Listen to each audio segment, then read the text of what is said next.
어느 도둑이 부잣집을 털고 다음 집에 들어갔는데 모자간의 얘기 소리가 그 방에서 들립니다.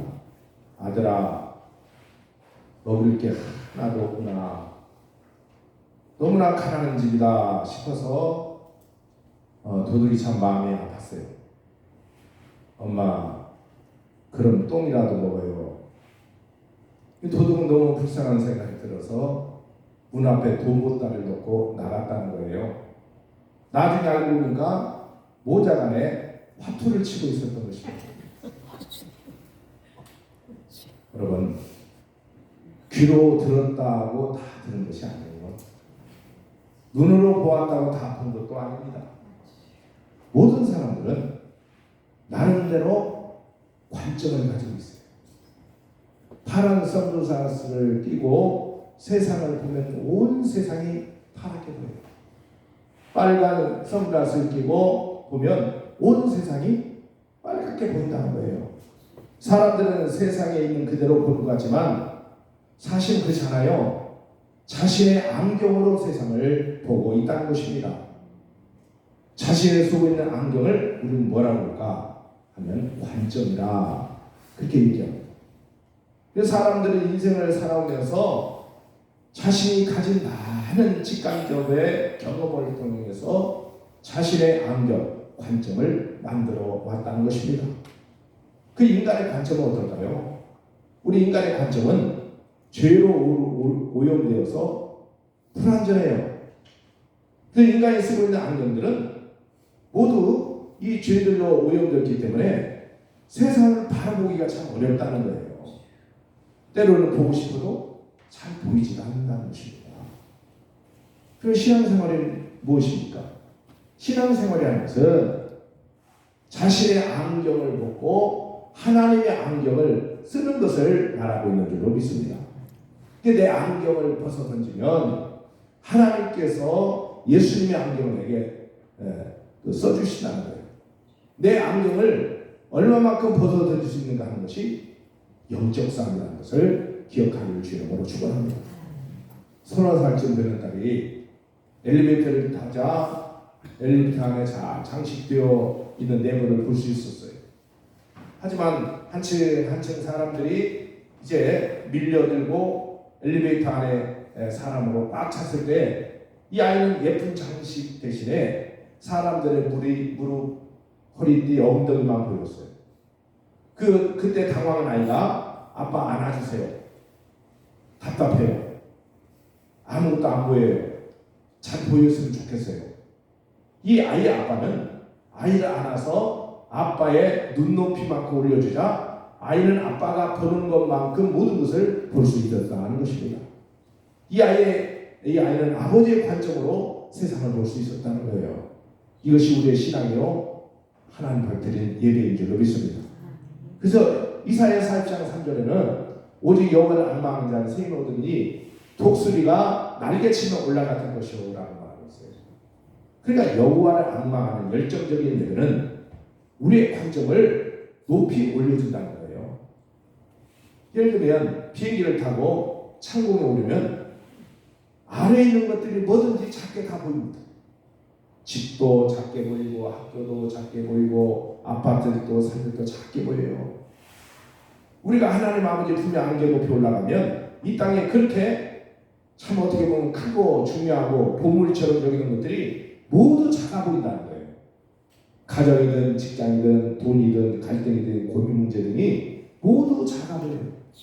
왜 그럴까요? 관점의 변화가 일어났기 때문이라는 사실입니다. 낮은 곳에서 보는 것과 높은 곳에 보는 것, 멀리 보는 것, 가까이 보는 것 다 다르다는 말이죠. 그래서 신앙생활의 목표는 낮은 차원의 관점을 높은 차원의 관점, 하나님의 관점까지 끌어올리는 것이 신앙생활의 목표다 하는 것을 믿으시기 바랍니다. 그렇잖아요. 그래서 하나님의 관점을 얻은 우리가 모리아산을 보면 아브라함은 모리아가 모진 시험과 고난의 산을 줄 알았어요. 그러나 그것은 아브라함이 하나님을 새롭게 만난 산이었다는 것입니다. 하나님의 관점을 얻은 산이었다는 거예요. 하나님은 때로 우리를 높은 시험산, 그래서 모리아산을 시험산이라 그렇게 불러요. 시험산, 고난의 산으로 인도할 때가 있어요. 우리는 그곳이 나를 망하게 하는 산, 나를 죽게 하는 산인 줄 알고 참 힘들어합니다. 그러나 하나님과 함께 오르는 시험에서는 그것이 무엇이든지 간에 이제 내 안경, 내 관점을 내려놓고 하나님의 관점을 얻는 내 인생의 모리아산이 될 수가 있다는 사실을 기억하기를 주의 이름으로 축원합니다. 그러면 하나님은 이 모리아산에서 그 아브라함을 부르시고 아브라함을 소개하신 이유가 뭐냐? 하나님의 관점을 가지라는 뜻이다 하는 거예요. 성경 학자들은 신약 시대의 사건이 갈보리 십자가 사건이라고 말해요. 그러면 구약 시대 최대의 사건은 뭡니까? 모리아산에서 아브라함 이삭을 번제를 드릴 사건이다. 그렇게 말하고 있어요. 그만큼 주는 메시지가 크다는 거예요. 자, 1절 한번 읽어보세요. 1절 시작. 그 일 후에 하나님이 아브라함을 시험하시려고 그를 부르시되 아브라함 하시니 그가 이르되 내가 여기 있나이다. 그죠? 그러니까 하나님은 왜 아브라함을 불렀을까요? 시험하시기 위해서 불렀다. 이 시험은 아브라함에게 믿음이 있는지 없는지를 확인하기 위한 시험이라는 것을 기억하기를 주님으로 축원합니다. 그래도 이 큰 시험을 주신 이유가 그 복 주시기 위한 시험이었어요. 그러나 이것을 깨닫기까지는 시험은 고통으로 느껴질 수밖에 없어요. 하나님께서는 날 아브라함을 자인하는 만큼 어떻게 보면 영적인 의미로 보면 높은 벼랑에 그 벼랑으로 세웠어요.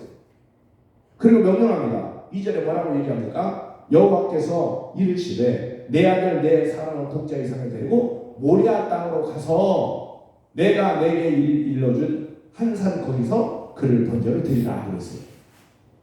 모리아 땅은 후일에 예루살렘 성전이 세워진 곳이었어요. 아브라함이 있던 그 부엘세바에서 모리아까지는 약 80km쯤 됩니다. 그래 모리아라는 이 지명의 뜻은 여호와께서 보신다는 뜻입니다. 따라서 여호와께서 보신다. 그래서 모리아는 하나님의 관점의 산이라 그렇게 말할 수 있어요. 지금 하나님 왜 아브라함을 모리아산, 그 고통의 산으로 인도하고 계실까요? 바로 하나님의 관점을 주시기 위해서 그렇게 하는 거예요. 그럼 우리에게 하나님의 관점을 가로막고 있는 것이 무엇인가? 여러분들은 여러분의 관점을 내려놓고 하나님의 관점을 이게 가져야 되는데 그게 잘 안 돼요. 왜 그럴까? 우상 때문에 그렇다. 우상이 뭐냐? 하나님의 관점을 빼앗아가는 거예요. 문제는 우리가 하나님 관점을 갖기까지는 우리의 눈을 가로막고 있는 것들이 있다는 거예요. 자, 아브라함에게 가장 귀한 것이 무엇이겠어요? 100세 때 얻은 아들, 이걸 보면서 재산이 귀했겠어요. 100세가 훨씬 지난 때 그 건강이 귀했겠어요. 명예가 귀했겠어요. 독자 이삭이었다는 거예요. 이삭은 아브라함에게 있어서 가장 귀한 것, 자기 생명보다 귀한 것이었어요. 하나님께서 그것을 지금 달라고 하시는 거예요. 내가 지금 너무나 소중히 여기고 있는 것이 있어서 그것이 내 눈을 가리고 있다면 하나님은 지금 그것을 내려놓게 하신다는 사실을 기억하기를 주의하고 축원합니다. 그리고 하나님의 관점을 회복케 하신다는 것입니다. 내 것이라는 관점을 버려야 된다는 거예요. 2절 다시 한번 2절 시작. 여호와께서 이르시되 내 아들 사랑하는 독자 이삭 그죠. 내 아들 내 사랑하는 독자라고 하죠. 평소에 아브라함은 이삭을 내 것이라고 주장했어요. 네. 그것이 바로 시험이요 우상이요 잘못된 관점이 될 수 있다는 것입니다. 아브라함은 이삭을 끊임없이 자기 것이라고 주장하잖아요. 하나님의 백성에게 내 것이란 존재할 수가 없어요. 만약 그리스도인들이 그 무엇을 내 것이라 주장한다면 그게 바로 뭐라고 성경하는 거예요? 우상이요 시험입니다. 그것이 하나님의 관점을 빼앗아가는 것이라는 거예요. 하나님께서 그것을 바치기 전까지 하나님 우리에게 하나님부터 하나님의 어떤 그 관점을 주실 수가 없어요. 아브라함 이삭을 바치는 신앙이 없이 그 무엇을 받아도 그것은 복이 아니에요. 관점이 안 바뀐 사람은 세상에 아무 것이 많은 그것을 주어도 그건 복이 아니라는 거예요. 네, 모든 것을 이삭이라는 안경으로 보기 때문에 그렇다는 거예요. 네, 오히려 그것을 하나님의 관점이 아닌 내 관점으로 세상을 보고 물질을 소유하고 명예를 소유하고 권세를 보잖아요. 그건 어떻게 될까요? 네, 그렇게 되면 나를 죽이는 거예요. 멸망으로 빠져들게 하고 하나님의 나라를 어떻게 보면 바라볼 수가 없다는 것이죠. 네. 그래서 지금 그것을 내려놓으라고 말씀한 줄로 믿습니다. 아브라함에게 이삭은 땅에서 가장 사랑하는 것, 하나뿐인 것, 아브라함의 가장 소중한 것이었어요. 하나님께서 그것을 내려놓고 그걸 치셨다는 거예요. 그러나 신앙생활에 하나님보다 자식을 사랑하고 소기중이 여기는 이 관점을 해결하지 않고서는 하나님의 관점을 얻을 수가 없다는 것입니다. 네, 내 관점은 다 무상이라는 걸 기억하기를 바랍니다. 다 시험거리라. 많으면 많아서 싸우고 적으면 적어서 싸우고 없으면 없다고 싸우고 다 내 관점. 세상에서 가장 소중하다고 여기는 관점이 있어요. 세 가지 관점이 있는데 첫째는 물질의 관점을 가진 사람이 대다수죠. 그 물질이라는 관점으로 세상을 보는 거예요. 이런 사람은 언제나 물질 때문에 시험 들어요. 두 번째는 자기 생각, 자기 경험, 자기 자아가 관점의 사람이 있어요. 이 사람은 자기가 죽기까지 전까지 하나님의 관점을 얻을 수 있다. 세 번째는 자존심, 명예가 관점인 사람. 자기의 자존심, 명예를 잃어버리면 자기는 죽는 줄 알아요. 누구나 인간에게는 이 관점이 하나씩 있어요. 하나님은 자기 관점이라는 우상이 십자가의 보혈로 완전히 적셔지기를 원하고 있는 줄로 믿습니다. 하나님께서 그것을 바치라고 말하고 있죠. 잘라버리라고 말하고 있어요. 그래야 하나님의 관점이라는 새싹이 돋아나게 될 줄로 믿습니다. 예배라고 하는 것은 나의 관점을 하나님의 관점으로 변화시키는 것이 예배라는 사실을 기억하기를 바랍니다. 기도라는 것도 내 관점을 내려놓고 하나님의 관점으로 바라보고 하나님의 관점을 우리가 그 관점으로 내 눈에 항상 관점으로 보기 위해서 기도가 필요하다. 사랑하는 아들 이삭을 번제로 드리라. 하나님의 이러한 요구를 아브라함이 참 순종하기엔 너무 어려운 난제였어요. 번제라는 게 뭘까요? 재물을 각을 떠서 온전히 태워드리는 제사가 번제라는 거예요. 불로 태운다고 해서 화제라고 하고 온전히 태워서 연기를 드리는 제사에서 온전 제사라고도 합니다. 이게 아브라함은 이 말씀을 보면서 아무런 이유 없이 어떻게 보면 하나님이 뭐라고 좀 설명되어 있으면 좋은데 아브라함에게 아무런 이유를 설명하지 않고 무조건 아들 번제를 드리라 그렇게 말하는 것이죠. 가령 이 땅에서 죄악이 너무 관영해서 짐승으로는 도저히 안 되겠다. 가장 소중한 네 아들을 제물로 바쳐야겠다 싶다면 모라들은 아브라함도 아니었어요.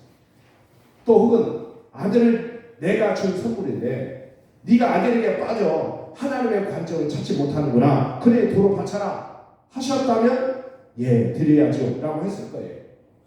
아니면 앞으로 엄청난 복을 받기 위해서 커다란 희생제사가 필요하기 때문에 아들을 바쳐라 그렇게 생각하셨다면 생각해볼 여유가 있었다는 거예요. 그러나 아무 말도 안 하고 하나님이 무조건 바치라고 하는 거예요. 무조건. 아브라함은 이해가 안 되었을 거예요. 용납이 안 되었어요. 그러나 이 명령이 하나님의 명령으로 생각하고 하나님께 더 이상 묻지 않았어요. 왜 바쳐야 됩니까? 한 가지도 안 하세요. 분명히 하나님께 왜 이렇게 해야 합니까? 따지고 원망할 수 있는 상황이에요. 그러나 아브라함은 전혀 왜를 묻지 않았다는 거예요. 네, 원망도 하지 않았어요. 그가 다만 묻을 것이 뭐냐? 무엇을 여기서 제가 무엇을 해야 할까요? 응? 그 말을 물었다는 거예요. 우리가 살다 보면 도저히 이해할 수 없는 일이 벌어질 때가 있어요. 이때 주님, 제가 겪는 이 고난 속에 제가 무엇 하기를 원하십니까? 라고 물어야 된다. 네. 바로 이때 하나님의 관점으로 사건을 바라볼 수 있게 되는 줄 믿습니다.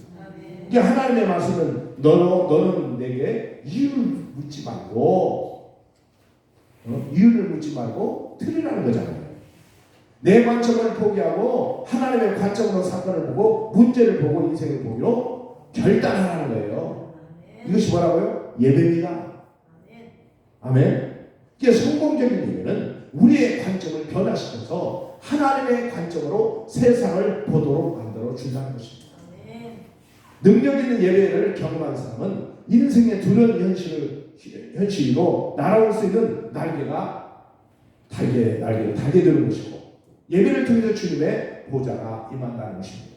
주님의 관점이 우리가 예배를 통해서 임하게 될 줄 믿습니다. 그게 하나님의 보좌로 우리를 인도해 가는 것이 예배라는 거예요. 자, 사람들이 인생의 골짜기에 묶여 살게 것은 뭘까요? 나의 이상, 나의 우상을 포기하지 못하고 살기 때문에 그렇다는 거예요. 네. 오늘 여러분들에게 물질도 주시고 명예도 주시고 높여주시다 해도 하나님은 안 하셔요. 왜 그럴까요? 이 여러분의 관점이 안 바뀌었어요. 이 관점이 안 바뀌고 세상 것을 소유하게 되잖아요. 네? 넘치도록 받으면 그 사람은 더 교만해져. 그 사람은 더 어떻게 보면 하나님과 멀어진다는 사실 기억하기를 주님으로 축원합니다. 세상과 타협하는 자는 하나님의 그 관점을 가질 수가 없어요. 우리가 모리아산에 올라서 성공 예배를 드는 순간 하나님 나를 반드시 들어 올리실 것입니다. 이제 하나님의 관점으로 나의 문제, 나의 인생을 보게 된다 하는 것입니다. 나의 일을 보고 역사를 보게 될 것입니다. 모든 세상사가 인간의 관점으로 보면 너무 크고 두렵게 느끼지만 하나님의 관점으로 보면 갈등할 것도 없고 힘들 것도 없고 풀리지 않을 것도 없고 기준과 가치가 이제 너무 분명하다는 사실을 기억하기를 주님으로 축원합니다. 자, 3절에 한번 보세요. 3절에 뭐라고 얘기합니까? 아브라함이 아침에 일찍 일어나 그러죠. 아브라함이 아침 일찍 일어나서, 아브라함도 인간이었어요. 때문에 간밤에 밤잠을 이루지 못하고 지쳐들었어요. 고민하고 또 고민했을 것입니다. 사랑하는 아들을 죽여야 되는 아비의 마음이 오직했겠어요. 그런 아침이 밝아오자마자 머뭇거리지 않냐고 순종의 길로 나섰다는 거예요. 바로 아브라함의 이 즉각적인 순종이 시험을 이겨내게 됐다는 것입니다. 4절은 뭐라고? 제3일에 순종은 순간적인 결대에 끝나는 것이 아니에요. 자기 손으로 죽여야 할 아들의 손을 붙들고 3일 길을 걸어가야 하는 고통의 길이었다.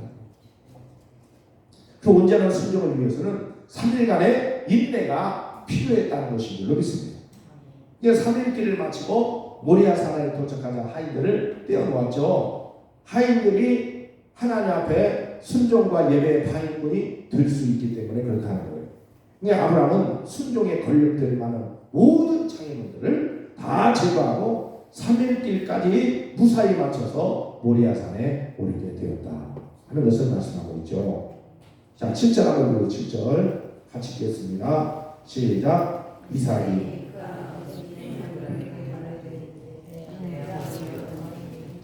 그가 이르되 내 아들아 내가 여기 있나. 이삭이 이르되 불과 나무는 있거니와 번제할 어린 양은 어디 있나이까 하죠. 네. 불과 나무는 여기 있는데 번제할 어린 양은 어디 있습니까? 라고 이삭이 지금 아브라함에게 묻습니다. 그러니까 아브라함이 뭐라고 얘기합니까? 네가 번제물다. 그 말을 못하고 아들아 번제할 어린 양은 하나님이 자기를 위하여 친히 준비하신다. 네. 우리말 성경은 자기를 위하여라는 말이죠. 원문에는 위하는 말이 없어요. 정확히 번역하면 여호와께서 자신을 준비하시리라 라는 말씀이에요. 이 말은 위대한 예언이었죠. 이삭이 장작더미를 짊어지고 모리아산에 오르듯이 하나님의 아들이 등에 십자가 나무를 지고 모리아산 골고다 언덕까지 올라간 줄로 믿습니다. 네. 그러니까 여기 아브라함의 마음은 어떤 마음이에요? 하나님 아버지의 마음이었다는 거예요. 죽으러 가는 이삭은 예수님의 그림자였다는 사실 기억하기를 주님으로 축원합니다. 아브라함이 자식 이삭을 번제로 드리는 것은 사실은 하나님이 아들 예수님을 번제로 드리는 것에 예표였다는 것입니다. 이렇게 아브라함은 순종을 통해서 자신도 모르게 하나님의 관점으로 행하게 되었다는 사실을 기억하기를 주님으로 축원합니다. 그러니까 하나님의 관점이 뭐냐? 특징이 있어요. 하나님의 관점의 특징이 뭐냐? 하나님을 크게 보는 거예요. 옆 사람이 사람은 하나님을 크게 보는 것이 하나님의 관점입니다. 아멘. 자, 돋보기로 보세요. 돋보기로 보면 작은 것도 크게 보이죠. 그러니까 하나님의 관점으로 하나님을 보면 하나님을 크게 보이죠. 그럼 나의 문제는 어떻게 되냐? 아주 작게 보인다. 네. 그러나 나의 안경으로 보면 하나님은 작게 보이고 내 문제만 크게 보이는 거예요. 내 문제가 크기 때문에 맨날 한숨 쉬고 답답하며 삽니다. 네. 근데 하나님의 안경은 참 신기해요. 신기해요. 네. 죄인이 의인으로 보여요. 문제나 고난이나 이 환난은 시시하고 작게 보여요. 우리 하나님 아버지만 위대하게 보입니다. 하나님만 크게 보여요. 그게 뭐예요? 하나님의 관점이라는 사실. 기억하기를 주님으로 축원합니다. 그러면 세 번째는 이 하나님의 관점으로 사는 어떤 은혜, 어떤 축복을 주실까요? 하나님의 관점으로 살면 첫째는 여호와 이레를 경험한다는 사실입니다. 그러니까 자식을 죽여서 하나님께 바치는 아브라함을 한번 보세요. 하나님께서 자식을 죽이셨어요? 아니라는 거예요. 하나님께서는 여호와 이레 제물을 미리 준비하셨다는 걸 기억하기를 바랍니다. 여호와 이레, 여호와의 뜻이 뭐예요? 여호와의 산에서 준비되리라. 이것이 은혜요, 축복이라는 거예요. 지금 언덕 정상에 오르는 아브라함은 장성한 아들을 들어서 장작더미 위에 눕힙니다. 아브라함의 아들 이삭을 죽이려는 순간 황급히 하나님의 음성이 들리지 않습니까? 11절 12절에 아브라함아 아브라함아 그 아이에게 내 손을 대지 말라. 네가 내 아들 독자라고 여기지 아끼지 아니하였으니 이제야 네가 나를 사랑한 줄 경외한 줄 아노라 라고 인정을 받았다는 거예요. 네, 이제야 자기의 마지막 우상 그리고 자기 자신을 죽이는 이 순간까지 그는 진정한 그리스도인이라 말할 수 없는데 네, 그 바로 하나님의 관점으로 바로 독자 이삭을 드렸다 하는 사실을 기억하길 바랍니다. 나의 관점으로는 절대 이삭을 못 드립니다. 차라리 나를 잡아 주시오. 나를 잡아드리지 이삭을 왜 아들을 드리려고 하십니까? 나는 이제 살 만큼 사셨습니까? 지금 죽어도 여한이 없습니다. 그렇게 얘기할 수 있잖아요. 그러나 하나님의 관점은 그게 아니라 나의 관점이 죽어지면 하나님의 관점이 살아난다는 거예요. 역사의 사람이다. 나의 관점이 죽어지면 하나님의 관점이 살아납니다. 아멘. 내가 이 세상에서 그토록 소중히 여기는 것들이 죽을 때 비로소 하나님이 나타나셔요. 그래 이제서야 네가 나를 경외할 걸 하노라.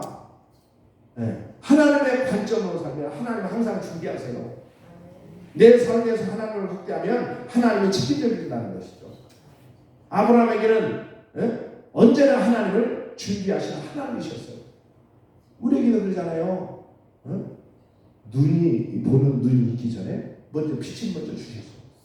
코가 있기 전에 먼저 공기를 하나님이 준비하셨어요. 발이 있기 전에 땅을 먼저 준비하셨다는 거예요. 입이 있기 전에 먹을 것을 준비하셨어요.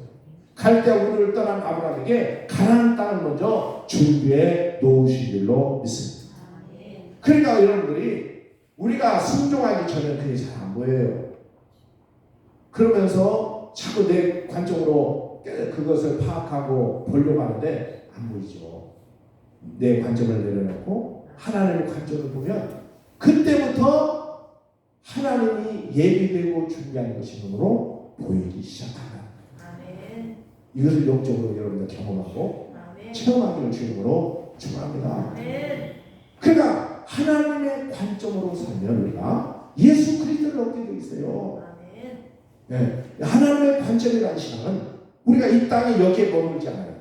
하나님의 약속과 명령이 모순될 때, 네? 번성케 하나님의 약속과 아들을 주시라는 하나님의 명령이 모순될 때, 그렇잖아요. 현실의 갈등, 네? 그걸 빚고 있을 때, 아브라함은 무조건 하나님을 믿기로 했다는 거예요. 네. 아브라함은 부활의 신앙을 가진 줄 믿습니다. 불가능을 가능케 하신 하나님을 만났다는 사실을 기억하기를 바랍니다. 그러니까 아브라함의 신앙을 시작서서 히브리서 10장 19절에 뭐라고 얘기해요? 저가 하나님의 능히 죽은 자 가운데 다시 살 줄로 생각한지라 그러죠. 비유컨대 죽은 자 가운데서 도로 받은 것이니라 그러죠. 무슨 얘기입니까? 설령 하나님이 이삭을 죽였다 할지라도 하나님은 다시 살려주실 것이니라 라는 고백과 믿음이라는 거예요. 왜? 약속이잖아요. 아브라함 이삭을 통해서 너의 후손이 하늘의 별처럼 땅의 모래알처럼 번성케 할 것이다. 만약에 이삭을 죽이면 그 말씀 어떻게 이루어지겠어요? 이루지 않죠. 네. 그러니까 약속된 말씀을 믿었다. 네. 그래서 우리는 아브라함을 뭐라고 불러요? 믿음의 조상, 복음의 조상이라 그렇게 부르고 있지 않습니까? 여러분들의 가정에서도 이처럼 믿음의 조상, 복음의 조상이기를 주이름으로 축원합니다. 아멘. 네. 5절 말씀에 뭐라고 하세요? 아브라함이 종들에게 이르되 너희는 나와 함께 여기 있어 기다리라. 내가 아이와 함께 저희 가서 예배하고 우리가 너희에게로 돌아오리라. 분명히 아이와 함께라고 말하고 우리가 돌아오리라 하잖아요. 네. 자, 둘이 가서 하나는 죽지만 둘이 함께 돌아오겠다고 말하잖아요. 이게 믿음인 줄로 믿습니다. 이 얼마나 놀라운 신앙입니까? 내가 죽으면 하나님 나를 살리십니다. 네. 이것은 하나님의 관점, 신앙의 결정이라는 거예요. 이삭을 죽이면 예수 그리스도를 주신다는 거예요. 이삭을 대신해서 준비해 주신 어린 양은 예수 그리스도를 상징한다는 사실을 기억하기를 주님으로 축원합니다. 그러니까 내가 자꾸 안 죽으려고 하잖아요. 네. 안 내려놓고 안 죽고. 그러니까 하나님의 관점, 하나님이 나에게 준비한 것이요. 나를 위해서 준비해 주신 것이 없어요. 이 말을 기억하길 바랍니다. 내가 열심히 노력해서 내가 먹고 내가 노력해서 내가 있어 내가 그냥 먹고 사는 것이지 하나님 도와준 게 없단 말이에요. 별로. 왜 그럴까요? 네. 이삭을 못 내면서. 네. 이삭을 드리면 하나님은 내게 예수 그리스도를 하나님 반드시 주시다는 거예요. 아브라함은 아들을 바치고 아들 물론 예수 그리스도까지 얻게 될 줄로 믿습니다. 이삭을 드렸는데 이삭을 도로 하나님 살려주셨고 또 예수 그리스도까지 얻게 되었다는 거예요. 이것이 신앙생활의 결론이라는 걸 기억하기 바랍니다. 내 관점을 내려보면 하나님께서 세상 것을 내가 알지 못하고 생각지 못한 하나님께서 은혜로 복을 주십니다. 아멘. 기억하기 바랍니다. 옆사람 인사에 은혜를 주십니다. 아멘. 그냥 하나님 덤으로 막 던져주잖아요. 네. 그뿐만 아니라 영생도 하나님 얻게 하시죠. 하나님의 나를 얻게 하죠. 예수 그리스도를 얻게 하시잖아요. 이것이 뭐라고요? 신앙생활의 결론이에요. 깨닫는 여러분들을 주님으로 축원합니다. 준비하신 하나님을 믿지 못해서 불평하고 내 힘으로 살려고 하다가 평생 가도 순종 한번 못해보고 예수 그리스도를 잃게 된다. 세상 다 뽑고도 예수 잃으면 망한 인생이에요. 망한 인생 되지 않기를 주님으로 축원합니다. 세상 거 자랑하지 말고 아무리 자랑해도 그거 다 망한 인생이에요. 망한 인생. 네. 땅이 많으면 뭐예요? 죽을 때 관에 땅 다 갖고 갑니까? 땅에서 갖고 갑니까? 아무 없어요. 천국은 그런 게 전혀 필요가 없다는 거예요. 기억하기를 바랍니다. 세상에서 다 잃어버려도 예수 믿는 그 인생은 성공한 인생. 할렐루야. 예수 그리스도는 세상 모든 것을 다 바치고도 어디할 선물이 예수 그리스도입니다. 그러니까 하나님의 관점은 세상 모든 것을 내려놓고 내가 어디할 신앙의 절정 예수 그리스도를 얻는 길임을 기억하기를 주님으로 축원합니다. 세 번째는 모리아는 세상을 멀리하고 하나님을 가까이 하는 삶이 바로 모리아 삶입니다. 네. 자, 하나님 관점으로 보면 하나님은 크게 보이고 나의 문제는 작게 보인다고 그랬죠. 그러나 나의 안경을 보면 하나님은 작게 보고 문제만 크게 보인다고 했어요. 자, 우리 말씀을 왜 이런 일이 벌어질까요? 똑같은 것을 바라보지만 자기만의 관점만을 가지고 바라보았기 때문이다. 사람들은 대부분요, 내가 보고 싶어하는 것만 봐요. 내가 듣고 싶어하는 것만 들어. 그렇잖아요? 같은 영화나 같은 책을 봐도 제각기 다른 이야기를 하잖아요. 다른 사건을 경험하고도 서로 다른 이야기를 경험해요. 다른 이야기를 말해요. 자, 어느 두 사람이 사막을 가다가 몹시 지금 목이 말라서 지쳐있어요. 힘없이 걸어가다가 무덤을 발견합니다. 한 사람이 무덤을 보고 뭐라고 얘기합니까? 이제는 죽는구나 라고 생각해요. 그런데 한 사람은 무덤을 보고 이 가까운 곳에 사람이 사는 동네가 있을 것이라고 생각하면서 기뻐합니다. 같은 사물과 현상을 보고도 절망하는 사람이 있고 희망을 가진 사람이 있다는 거예요. 무슨 차이일까요? 보는 관점의 차이에 따라 이렇게 차이가 난다는 사실. 기억하기를 주님으로 축원합니다. 오늘 굉장히 중요한 얘기를 하고 있어요. 아멘. 이게 안 바뀌면 여러분들이 큰 믿음 갖기도 어렵고 세상의 힘든 어려운 시기에 버텨내기도 어려운 거예요. 믿음 지키기가 어려운 거예요. 잘못하면 하나님을 오해합니다.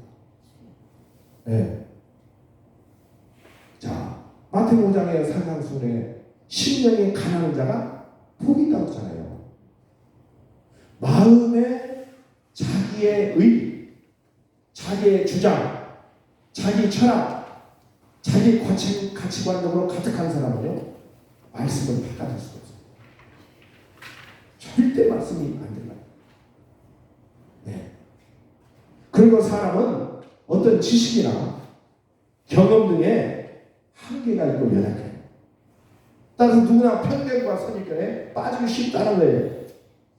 우리가 내 관점으로 보고 생각하고 판단하지 말고 하나님의 관점으로 봐야 참 진리를 발견하고 바르게 살 수 있다는 사실. 기억하기를 주님으로 축원합니다. 사도 바울은 어떤 사람이었을까요? 네.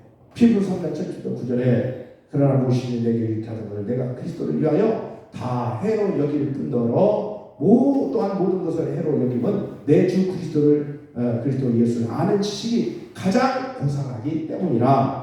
내가 그를 위하여 모든 것을 잃어버리고 배속으로 여김으로 그리스도를 얻고 그 안에 발견되려 함이니 내가 가진 의는 율법에서 나는 것이 아니요 오직 그리스도를 믿는 믿음으로 말하는 것이 곧 믿음으로 하나님께로 난 의라 이렇게 얘기하고 있어요. 그리고 어떻게 보면 내가 가지고 있는 모든 초등학원, 가지고 있는 배경, 지식, 논리 이것들이 예수를 얻는데 하나님의 관점을 갖는데 방해가 된다. 그래서 배설물처럼 다 버렸다고 얘기하죠. 네. 오직 내가 바로 그리스도를 믿음으로 말하며 얻은 것이 곧 믿음으로 하나님께로 난 의라는 거죠. 네. 다시 이게 무슨 얘기냐? 과거에 죄악된 내가 죽어야 비로소 진리를 발견하고 하나님의 관점에서 볼 수 있다고 말하는 줄로 믿습니다. 그러니까 우리가 하나님의 관점에서 보려면 예수님이 문 두드릴 때 내 마음을 나는 열어야 된다는 거예요. 할렐루야. 지금 밖에서 주님이 내 문을 열고 두드리잖아요. 열어달라고. 닫아놓으면 안 된다는 거예요. 성령이 여러분들을 자꾸 타치하잖아요. 네. 그때 거부하면 안 된다는 거예요. 그게.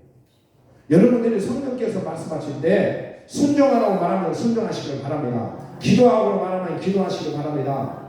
온전히 예배 들어오면 예배 드려야 된다는 거예요. 아멘. 이것이 진정으로 하나님께서 우리에게 주신 은혜인 것을, 그래야 하나님의 관점으로 우리가 살아갈 수 있어요. 다시 얘기합니다. 하나님의 관점은, 따라서 하나님의 관점은 하나님이 크게 보이고 세상 모든 것들은 아주 작게, 그게 하나님의 관점. 보세요. 성경 그 얘기하고 대사로에서 5장 16절 18절 무슨 얘기예요? 네. 항상 기뻐하라. 어떻게 항상 기뻐할 일을 갖다가 슬프고 고통스러운 도망도 어떻게 기뻐해요? 네? 범사에 가서 어떻게 범사에 감사하지? 있어야 감사하지. 네. 쉬지 말고 어떻게 맨날 안 쉬고 매일매일 기도만 하고 살아요? 그렇잖아요? 근데 그렇게 하는 건 그게 하나님의 뜻이라고 그러잖아요. 근데 하나님의 관점으로 보면 가능하다. 왜? 내게 처해있는 어떤 문제는 아주 작게 보이기 때문에 아무도 안 해요. 기억하기 바랍니다. 하나님의 관점으로 우리 보잖아요. 이 김제집은 이 전라북도에 대해서 이 군산이나 김제는요 높은 산이 별로 없어요. 높은 산이 별로 없는데 저 하늘에서 봤어요. 비행기 타고 높은 곳에 한번 보세요. 땅에 작은 산이나 큰 산이 어때요? 다 평평해. 아무것도 아니에요. 그래야 돼요. 네. 높은 곳에 보면 사람이 보여요? 사람도 안 보여요. 자동차 지나가는 불빛만 조금씩.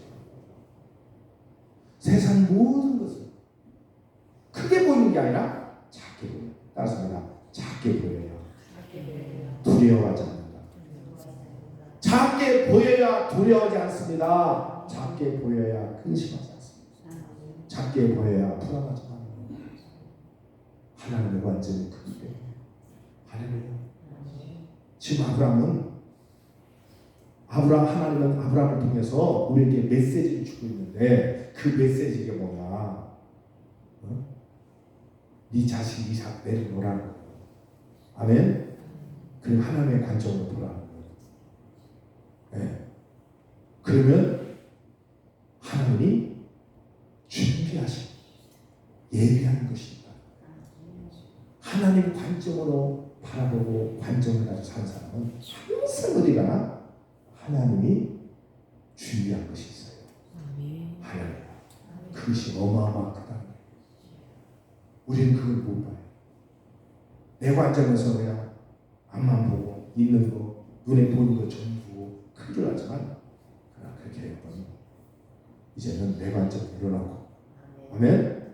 하나님의 관점으로 사시길 주의 이름으로 축원합니다. 성경은 이게 하나님의 관점으로 한번 보세요. 엄청 큰 은혜가 있고 순종 못하는 게 없는 거예요. 기억하기 바랍니다. 우리는 어떻게 이 앞으로 어떻게 살아야 될까요? 이해할 수 없는 일 가운데 도저히 내가 어떻게 할 수 없는 가운데 있을 때라도 하나님과 홀로는 시간을 많이 가지시길 주님으로 축원합니다. 주님을 가까이 하는 내 삶에 대해서 하나님의 관점을 얻을 수 있기 때문에 그렇다는 거예요. 그리고 어떻게 살아가는지도 알 수 있어요.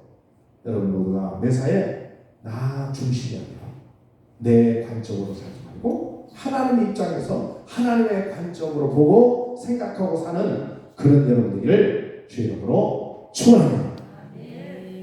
네, 우리 시간에 한번 기도하기 때문에 오염된 눈을 우리가 내려놓아요. 죄로 물든 내 안경을 벗어버려야 됩니다. 색 안경을 끼고 오면 세상 모두 안경 색깔 따라 보여요. 죄의 눈으로 삼으면 모든 것이 추악합니다. 나 중심으로 보지 말고 예수님으로 바라봐야 됩니다. 인본주의에서 신본주의가 사물을 파악해야 됩니다. 피조물 입장이 아닌 창조주 입장에서 한번 바라보세요. 질것이 아닌 통장의 편에서 생각해 보라는 거예요. 모리아 산에서 올라서 하나님의 안경을 쓰고 내려갈 수 있도록 해달라고 이 시간에 주여 한번 다음에 통성으로 기도합니다. 주여 할렐루야. 고맙고 감사하시나니 하나님, 오늘 주의 말씀을 우리에게 믿게 되어서 진정한 하나님 뜻이 무엇인지 아버지, 내면이 오염이 되었습니다. 죄로 물들어 있습니다. 아버지 하나님, 이 눈으로, 이 관점으로 보면, 내 관점으로 보면 세상을 제대로 볼 수가 없습니다. 하나님이 너무너무 하나님 작게 보입니다. 그러나 하나님의 관점을 우리에게 주시려고 아브라함을 모리아 산으로 불러서 이삭을 같이 하고 이삭을 내려놓을 때, 번제를 드릴 때 하나님의 관점으로 하나님께서 바라보게 하셔서 정말 예비된 준비되신 여호와 일의 축복을 받게 하시는 감사합니다. 우리도 진정으로 인생을 살아갈 때 내 관점을 내려놓고 하나님의 관점을 쓰기를 바라고 하나님의 관점을 바라보면 불가능한 것도 가능하게 되고 순종하지 못한 것도 순종하게 되고 모든 것을 하나님 예비된 것이 있음을 깨닫게 될 줄을 믿사오니 은혜 베풀어 주옵소서. 항상 피조물이 아닌 창조주 입장에서 보게 하시고 질것이 아닌 통장의 편에서 하나님 생각해보고 역사의 주옵을 원하오니 하나님 은혜 베풀어 주옵소서. 아브라함이 진정으로 모리아 산에서 이삭을 바치기 전까지는 고통이요 삶의 근심이요 하루하루가 정말 힘겨운 아버지 하나님 모든 말할 수 없는 고통이지만 그러나 이제 하나님 모리아 산에서 하나님 말씀에 순종하고 나니 이제 하나님의 안경을 주시고 하나님이 주신 관점을 얻게 하여 주셔서 그 관점으로 세상을 보고 모든 나의 미래를 보니 모든 것이 유익하고 복된 것임을 하나님이 예비된 것이 있음을 깨닫게 하시는 감사하니 성령님 도와주시고 은혜를 베풀어주셔서 온전히 주의 뜻을 이루어가는 믿음의 삶을 살아가는 역사에 주옵소서. 바랍니다. 하나님 역사에 주옵소서. 아버지 하나님 주의 눈으로 삶을 보면 모든 것이 다 추악하고 나 중심으로 보면 모든 것이 아버지 하나님 어떤 내 생각대로 판단과 비판과 정죄함을 할 수밖에 없습니다. 하나님 우리 베풀어 주셔서 하나님의 관점을 갖게 도와주옵소서. 아버지 내 관점으로 물질을 바라보면 욕망이요 욕심이요 교만이요 헛된 것입니다. 그러나 하나님의 관점을 바라보면 진정 하나님의 은혜요 축복이고 하나님의 사랑을 우리가 때로 경험하게 해줄 믿사오니 주의 뜻을 이루어가는 믿음의 삶을 살아가도록 은혜를 베풀어 주옵소서. 원하오니 성령님 지켜주셔서 온전히 주의 영광만 나타나도록 허락하여 주옵소서. 하나님 지켜주옵소서. 말씀의 능력으로 번영으로 역사하여 주옵고 온전히 하나님의 영광을 위해서 살아가는 은혜를 베풀어 주옵소서. 오 주께서